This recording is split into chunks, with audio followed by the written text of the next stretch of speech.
बोले हाँ महाराज जाना है ना। तो अभी क्या, अभी तो हम छोटे हैं, अभी तो बालक हैं, जब बड़े होंगे तो देखा जाएगा। बड़े हो गए, विवाह हो गया, बच्चे हो गए। बोले अभी क्या, अभी तो हमें परिवार का भरण पोषण करना है, सबसे पहले गृहस्थ आश्रम को देखना है, जब बुढ़ापा आएगा तब भजन कर लेंगे। और एक बार जो वृद्धावस्था को पहुंच गए हैं उनसे जाकर पूछना कि भैया अब भजन होता है, अब भजन कर लेते हो? माता जी बैठी, माता जी भजन हो जाता है, अब कर लेती हो भजन? बहुत कम। क्यों? बोले जब आपका बुढ़ापा आएगा तब पता है क्या होगा? माता जी चश्मा लगाकर बैठी हैं। क्यों? बोले आंख पर तनेगा जाला, जाला मोतिया बिंद, आंख पर तनेगा जाला, नाक से बहेगा नाला। सर्दी लगेगी, बात बात पर थोड़ी हवा चल गई, सर्दी लगेगी, नाक से जुकाम हो जाएगा, नाक बहेगी, नाला बहेगा। आंख पर तनेगा जाला, नाक से बहेगा नाला, और लाठी से पड़ेगा पाला जरा जिंदगानी में। पड़े पड़े बिस्तर में करोगे मलमूत्र त्याग, थूकते रहोगे वहीं पड़ी पीकदानी में। इतना सामर्थ्य नहीं होगा आपके पास, आपकी देह में कि आप उठकर बाहर थूकने भी चले जाओ, और तुम कह रहे हो बुढ़ापे में भजन करेंगे। भक्ति क्या करोगे जब शक्ति ना रहेगी पास, राम नाम लेने की तुम्हारी बंद बाणी में।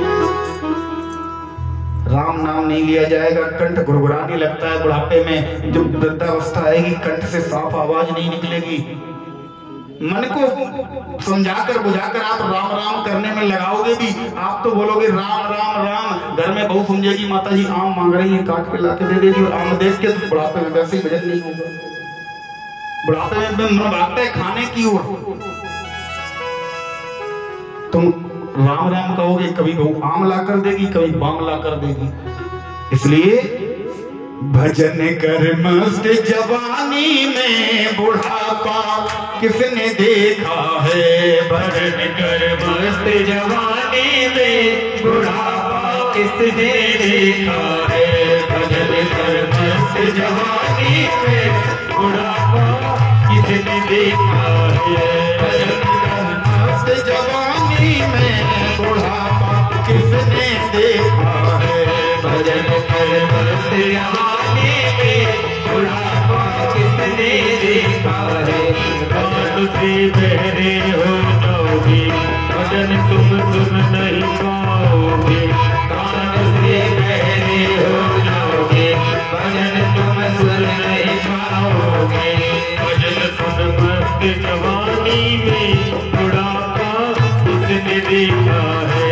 भजन कर मस्त जवानी में बुढ़ापा किसने देखा है?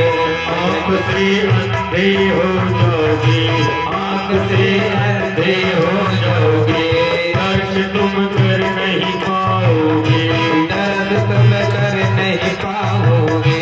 दर्श कर मस्त जवानी में बुढ़ापा किसने देखा है? भजन कर मस्त जवानी में बुढ़ापा किसने देखा है? भजन कर मस्त जवानी में बुढ़ापा किसने देखा है? भजन कर मस्त जवानी में बुढ़ापा किसने देखा है? हाथ से लूले हो जाओगे, हाथ से लूले हो जाओगे। माला तुम कर नहीं पाओगे, माला तुम कर नहीं पाओगे। हाथ से लूले हो जाओगे, हाथ से लूले हो जाओगे। माल तुम कर नहीं पाओगे,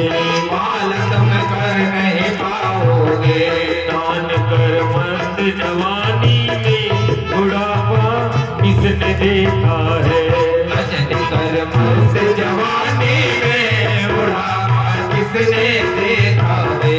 भजन कर मस्त जवानी में बुढ़ापा किसने देखा है। भजन कर मस्त जवानी में बुढ़ापा किसने देखा है। बुढ़ापा किसने देखा है। बुढ़ापा किसने देखा है।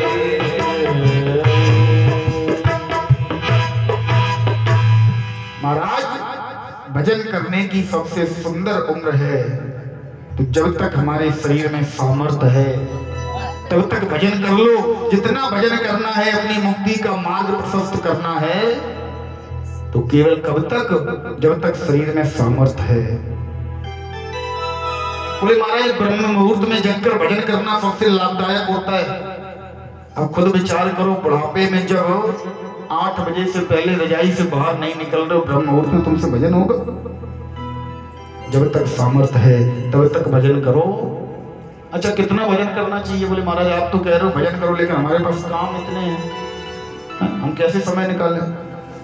उसके लिए भी समय दिया है निर्धारित, कितना भजन करना चाहिए।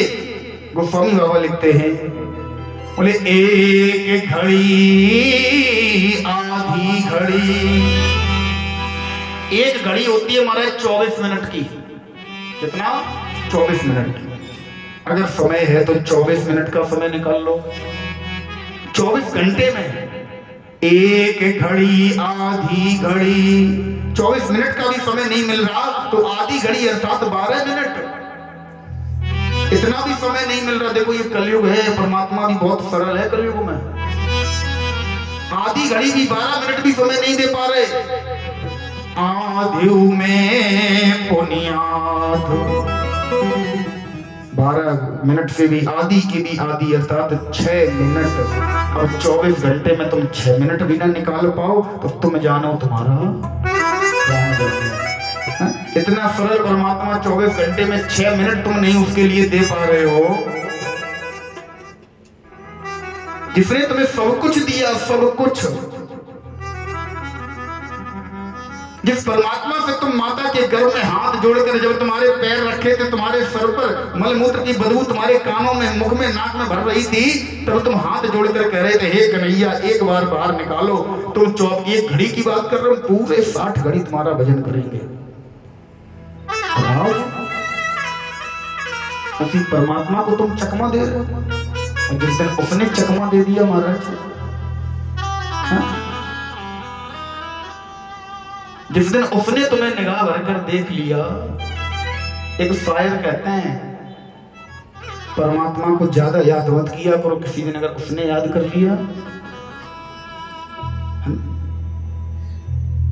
कुल मिलाकर उस परमात्मा का भजन करते रहो। गोस्वामी बाबा ने भी लिखा है, इस संसार में अगर कुछ सत्य है तो केवल एक वस्तु। गोस्वामी बाबा कहते हैं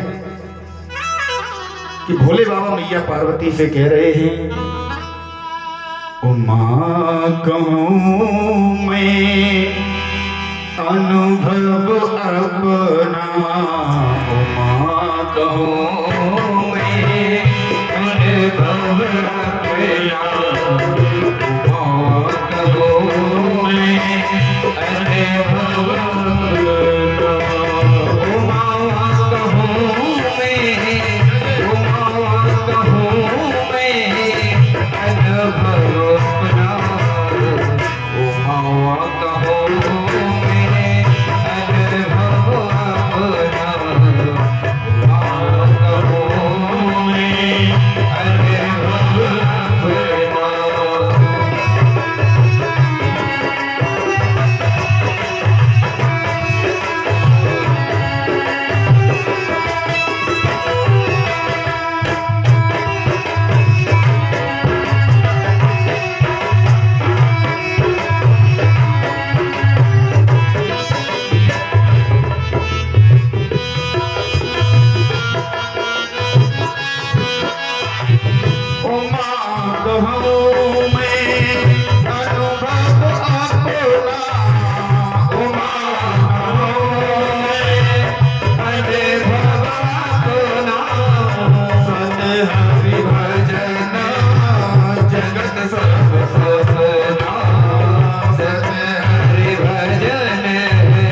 जगत सब सपना उमा कहूँ मैं, उमा कहूँ मैं, अनुभव अपना बिनु हरि भजन जगत सब सपना बिनु हरि भजन जगत सब सपना। ये जगत क्या है? सारा जगत सपना है, केवल सपना, जिसे हम आप खुली आंखों से भी देख रहे हैं। इस संसार में हमारे परमात्मा ने हमें भेजा, कन्हैया ने भेजा, और ये बात हम नहीं कह रहे, गोस्वामी बाबा नहीं कह रहे, स्वयं भोले बाबा किससे कह रहे हैं? बोले उमा कहूँ मैं। और भोले बाबा भी अपनी बात सुनी सुनाई नहीं कह रहे, कौन सी कह रहे हैं? अनुभव अपना। भोले बाबा जैसा व्यक्ति अपना अनुभव बता रहा है कि मेरा स्वयं का एक्सपीरियंस है कि इस संसार में केवल क्या सत्य है? बोले सत्य हरि भजन जगत सब सपना। इस संसार को इसे हम खुली आंखों से इस सपने को देख रहे हैं, इसे सत्य समझकर बैठे हैं, लेकिन सत्य केवल भगवान का भजन है, हरि का भजन है, और मृत्यु इस संसार में सत्य है। जिन दुनिया वालों के पीछे आपने पूरा जीवन लगा दिया, पूरा जीवन, इन दुनिया वालों ने आपको पूरे जीवन नहीं बताया कि भैया सत्य क्या है। जिस दिन आप चार कंधों पर लेट कर जा रहे थे, आप न सुनने लायक थे, न बोलने लायक, न कुछ करने लायक, न चलने लायक, तब यही दुनिया वाले पीछे से कहते हुए जा रहे थे, भैया एक बात तो सुन लो, हमने सारा जीवन तुम्हें नहीं बताया सत्य क्या है, आज हमें माफ कर देना और सुनते जाओ सत्य क्या है। राम नाम सत्य है। ये दुनिया वाले सारा जीवन तुमसे छुपा कर रखा है इन्होंने कि सत्य क्या है। अगर पहले बता देते कि सत्य क्या है तो हमने अपनी मुक्ति का मार्ग प्रशस्त कर लिया होता, हमने राम जी के चरणों से अनुराग कर लिया होता। और गलती दुनिया वालों की नहीं है, हमारे समाज के वातावरण की है। अगर हम बताना भी चाहें किसी को कि राम नाम सत्य है तो उसके लिए यही मौका ढूंढना पड़ता है, बोले जब कोई जाए तब हम बताएं। उसके पहले बता भी नहीं सकते। किसी के यहाँ जन्म दिवस की पार्टी चल रही हो, आप बता देना जाके, बोले भैया राम नाम सत्य है, क्या क्या देख लेना, पता चल जाएगा। हा? किसी के यहाँ रिसेप्शन हो रहा हो, बर वधू दोनों स्टेज पर बैठे हो, आप बढ़िया के लेकर जाना और वहीं सामने कह देना राम नाम सत्य है, क्या होगा? यही दुनिया है जो सत्यता को स्वीकार नहीं कर रही। बोले राम नाम सत्य है, ये बात भी बोलने के लिए हमें एक मौके का इंतजार करना पड़ता है। हा? एक शमशान के बाहर लिखा था, मंजिल तो तेरी यही थी लेकिन तूने आते आते पूरी उम्र लगा दी। इस सबको उस परमात्मा के यहाँ जाना है, सबसे लंबी यात्रा पर इस सत्य को पहचानो, यही सत्य है, इस सत्य के सिवा कुछ दूसरा सत्य नहीं है। ये संसार जो हमें दिख रहा है ये केवल एक झूठा सपना है। जिस दिन आंख फूटेगी, जिस दिन आंख खुलेगी, ये सपना टूट जाएगा। हमारे परमात्मा ने, हमारे कन्हैया ने हमें इस संसार में भेजा। तो महाराज एक हिंदी फिल्में देखी ना आपने, हिंदी फिल्में, एक हीरो, एक एक्टर एक फिल्म में दूसरा रोल लेकर आता है, दूसरी फिल्म में दूसरा, तीसरी फिल्म में तीसरा, वैसे ही हमारा रोल है। आज हम इस संसार में आए हैं, एक कथावाचक बनाकर भेज दिए गए, अगली फिल्म मिलेगी, अगला जन्म मिलेगा पता नहीं, कोई सफाई कर्मी बनाकर भेज दिए जाए, अगली फिल्म में कोई इंजीनियर, इलेक्ट्रीशियन कुछ भी बनाकर भेज दिए जाए। जो रोल मिला है वो रोल को हमें निभाना पड़ेगा। अगर इस जन्म में हमने अच्छा रोल किया, अच्छी एक्टिंग की, उस परमात्मा को ध्यान में रखा, तो हमारा जो प्रोड्यूसर है ना, हमारा कन्हैया, ये हमें अगला रोल और अच्छा देगा। और इस रोल में, इसी जन्म के इसी फिल्म में हमने काम ढंग से नहीं कर पाया, उसकी उम्मीदों पर खरे नहीं उतरे, उसने जिसके लिए भेजा, जिस कार्य के लिए भेजा, उस कार्य को नहीं किया, तो फ्लॉप एक्टर की लिस्ट में डाल देगा। बोले पड़े रहो, और तुम्हें दोबारा से जन्म नहीं मिलेगा। कीड़ा मकोड़ा पता नहीं काय का गाय का जन्म तो महाराज बड़े बड़े धर्मात्माओं को मिलता है, किसी भेड़ भैंस ऊंट बकरी किसी पता नहीं किसकी योनि में डाल दे। इसलिए कबीरा जब हम पैदा हुए जग हंसिए हम रोए। जिस दिन मेरा जन्म हुआ, मैं इस पृथ्वी पर आया, मैं रो रहा था, लेकिन ये दुनिया वाले जो मुझे अपना मानते हैं, ये मेरे रोने पर हंस रहे थे। मुझे आज भी याद है, इन दुनिया वालों से बदला कैसे लेना है। बोले ऐसी करनी कर चलो, जब हम यहां से जाएं तो हम तो हंसते हुए जाएं, हम हंसिए जग रोए। ऐसा कार्य करके जाएं, ऐसा परमात्मा के द्वारा भेजा गया है, जो कार्य दिया गया है, इस सुंदर तरीके से निभाएं कि जब हम यहाँ से जाएं तो कोई हमारे जाने के बाद पीठ पीछे मुंह घुमा के ये ना कहे अच्छा रात चला गया भगवान, इसे तो 6 महीने पहले ही उठा लेते हैं। हाँ, ऐसे भी लोग होते हैं। ऐसा कुछ मत करें, ऐसा ना करें, ऐसे किसी से अपशब्द ना बोलें। महाराज यही सबसे सुंदर भजन है। सबसे सुंदर भजन अगर करना है, सबसे सुंदर भक्ति करनी है। पता है भक्ति क्या है? भक्ति ये नहीं है कि आप मंदिर में जाओ, सामने आरती लेकर भगवान के खड़े हो और पड़ोसी की तरफ नजर है, कहीं ऐसा ना हो ये हमसे ज्यादा अच्छे तरीके से आरती कर रहा हो।